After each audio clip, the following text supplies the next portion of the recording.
we're saying in Parliament, where there's been widespread condemnation by parliamentarians of some controversial textbooks in circulation, which have caused outrage among sections of the public. Speaking to the issue on the floor of Parliament, MP for North Tonk Samuel Kujoto-Ablakwa argued NACA must be held liable, explaining the textbooks have been in circulation since September last year.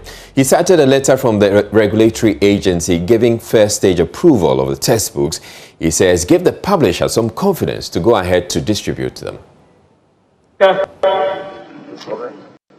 What is also worrying, at page 38 of this book, and I won't read it to follow your guidance, is that it portrays a certain mindset. It says that and this is a textbook for class 3 pupils, and it's teaching them about intermarriages, that if you marry from another race, your children will be exotic. You have an exotic partner, and you produce beautiful exotic children, and you stand a chance of becoming a member of that race that you have married into. And that is benefit of intermarriage. I mean, Mr. Speaker, the content of this, it's only going to cause mass brain damage for our children. It's poisoning them. This is total miseducation. And this book does not deserve to be in our schools and on our shelves. I sent out my research team last week, and they obtained this at the market at the Rollins Circle, Rollins Park, I think it's called. That's what they told me. And the two books, this one and the Golden English for Basic 4, cost 56 cedis. So it is being sold. So when the publishers claim that they don't know how it found its way to the market, and they are feigning ignorance, who is profiting from the sales of this book? We clearly cannot buy that, Mr. Speaker. We cannot buy that. The publishers must take responsibility. They the market, they must withdraw them. And Mr. Speaker, NACA comes up also for criticism. Mr. Speaker, I hold in my hands a letter that NACA wrote to the publishers on 25th September 2020. And when you read the first paragraph, Mr. Speaker, yes, for the record, NACA did not give them final approval.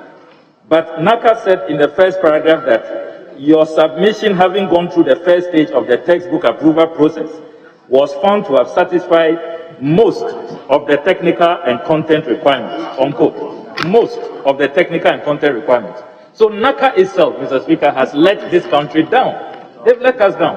I have all the 96 pages of this book and the 288 pages of the second book, the Golden English Basic 4, and I don't see how this should satisfy any technical and content requirements.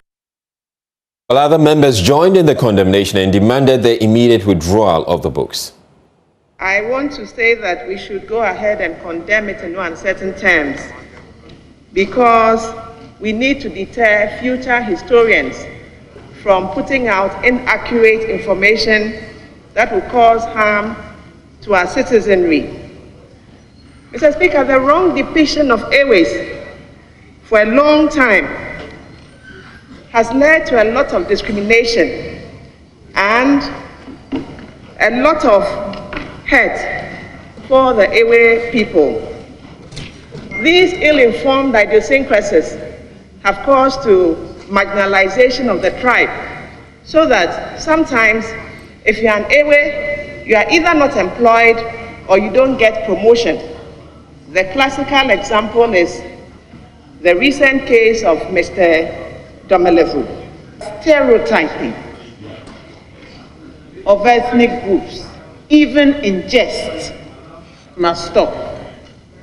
Guns aren't all quarrelsome people. Akans aren't thieves or Sakawa, and Ewas don't all love Juju, and Northerners aren't whatever it is they are reputed to be.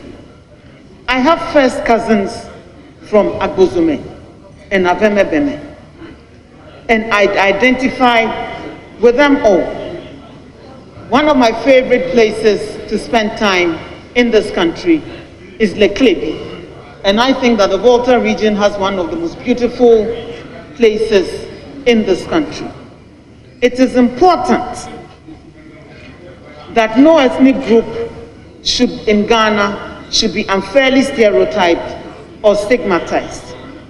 Our textbooks must accurately depict our culture as it is being used to educate and not to corrupt our impressionable youth. After all the talk, if we want to stop some of these things, we would have to take a serious step in giving NACA the power. Because, Mr. Speaker, when this thing came up, all the criticism, the question is, what was the regulator there doing?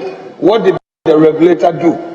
But the regulator has no power. Unlike Food and Drugs Authority, that would have the power to even come and confiscate. Unfortunately, somebody can be in his corner somewhere and write something, and it gets onto the market, and some of these things are experienced. Mr. Speaker, yes, of course, I am concerned, I'm worried. The ranking member on the Education Committee, Peter Nochukoto, wants the House to summon officials of NACA and the Education Ministry to appear before the committee to answer questions. Every ethnic group in this country has unique features, characteristics, values, and norms. Every ethnic group in this country has a cultural identity, such as traditional deities that are cherished and preserved. It is therefore naive for the publication of textbooks that tend to portray the every ethnic group as a voodoo-worshipping people. In a world of development, where science and technology have become the order of the day, a publisher in his figment of imagination thinks that it is juju that makes a team win a football match and assign such magical powers to the every people. In the third book, History of Ghana by Bedu Nkansa Publications, textbook 3, a reference is made to the erroneous impression that the Eves vote for their chiefs to be selected. We see this as a distortion of our tradition and history and feel slighted by the publishers of this book. The book further alleges that this so-called vote for chiefs is influenced by the elders. The publishers must note that the Ewe people have rich cultures, including right to succession of chiefs, and nowhere in every land that the ballot is used to select a chief. We have defined traditional steps and rites that are followed, like any other tribe in Ghana, for succession to our chieftaincy stools. Mr. Speaker, the voter MPs caucus of Ghana's Parliament has taken notice of the public outrage and condemnation against the publisher's clear, ethnocentric and divisive content.